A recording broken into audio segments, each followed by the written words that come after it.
Hello students, many congratulations to all those who are going to cross the second phase of your schooling and junior college we can say.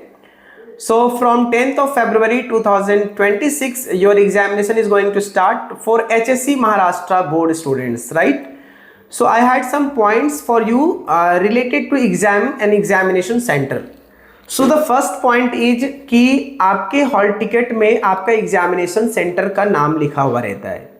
उस examination centre पे ही आपको exam देने के लिए जाना है, लेकिन आप इस चीज़ का ख्याल रखें कि कभी कभी कुछ ऐसे स्टूडेंट्स के सब सेंटर भी लगते हैं एक दो सब्जेक्ट के लिए, ठीक है। तो जिन स्टूडेंट्स का सब सेंटर लगता है तो सब सेंटर को पहले से क्लियर कर लें, आप सेंटर को पहले से देख लें। अगर नहीं देखे हैं तो एकदम से ये चीज़ क्लियर कट रखिए कि अगर आप सेंटर के लिए तैयारी कर रहे हैं कि मुझे एग्जामिनेशन सेंटर में जाना है, आपको टाइम से घर छोड़ देना है।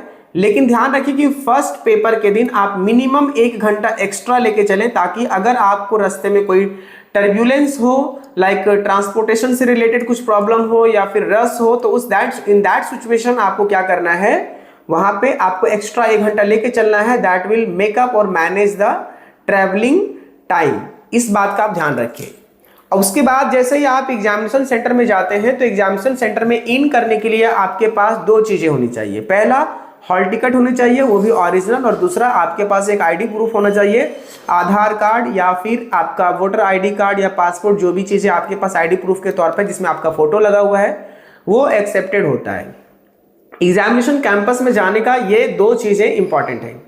जैसे ही आप एग्जामिनेशन कैंपस में जाते हैं वहाँ पे आपके पास राइटिंग मटेरियल सारे अपने खुद के होने चाहिए, like pen, pencil, eraser, sharpener and scale.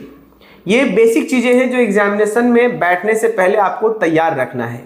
जैसे आप एग्जामिनेशन हॉल में जाते हैं तो अगर आपके पास ट्रांसपेरेंट बोतल है जिसमें आप पानी लेके जा सकते हैं, तो वो उसके लिए आपका मेरे ख्याल से ये प्लस पॉइंट है, क्योंकि जब आपको 3 घंटा कंटिन्यू एग्जाम हॉल में बैठना पड़ेगा तो आपको प्यास लगेगा और मतलब खुद को ट्रबल में डालने से बेटर है कि आप अपना वाटर बोतल लेके जाएं।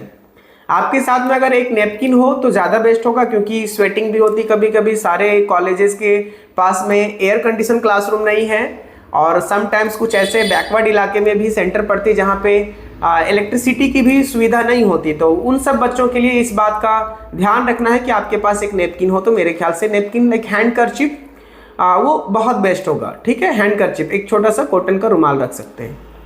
ये तो हो गया आपके एग्जामिनेशन हॉल में अंदर में चीज़ें आपके द्वारा क्या चाहिए। अब जो इम्पॉर्टेंट चीज़ है एग्जामिनेशन सेंटर में, एग्जाम हॉल में, वो कि आपको जब आंसर सीट मिलेगा, क्वेश्चन पेपर मिलेगा, तो क्वेश्चन पेपर में आपको अपने हॉल टिकट का जो सीट नंबर है वहाँ से आपके क्वेश्चन पेपर पे लिखना है। इससे ये पता चलेगा कि वो क्वेश्चन पेपर बेसिकली आपका है, आप इधर उधर क्वेश्चन पेपर को ट्रांसफर नहीं कर रहे हैं आंसर लिख करके। ये तो एक जेन्युइन एंड राइट रीजन है, ठीक है। और आपको आंसर सीट जब मिलेगा तो आपके आंसर सीट में जो भी डिटेल आप अपने हॉल टिकट से कट टू कट आप कॉपी करके डाल रहे हैं वो बहुत इंपॉर्टेंट है कि आपका सीट नंबर वर्ड्स में और नंबर में जैसे ही आप डालते हैं एकदम परफेक्ट डालें, वही आपके आंसर सीट का पहचान है, उसी के थ्रू आपका पेपर रिकॉग्नाइज होगा। दूसरी बात यह है कि जब आपके आंसर सीट में टीचर बारकोड लगाते हैं तो आप इस बात का बहुत अच्छे से ख्याल रखें कि आपका जो बारकोड नंबर है ना, जब टीचर एक सीट लेके आते हैं जो कि बोर्ड का सीट होता है, उसमें आपका सीट नंबर और बारकोड नंबर ये दोनों साथ में होते हैं, और जब आप साइन करेंगे बगल में तो अपना सीट नंबर और बारकोड नंबर को मिला लीजिएगा, ठीक है।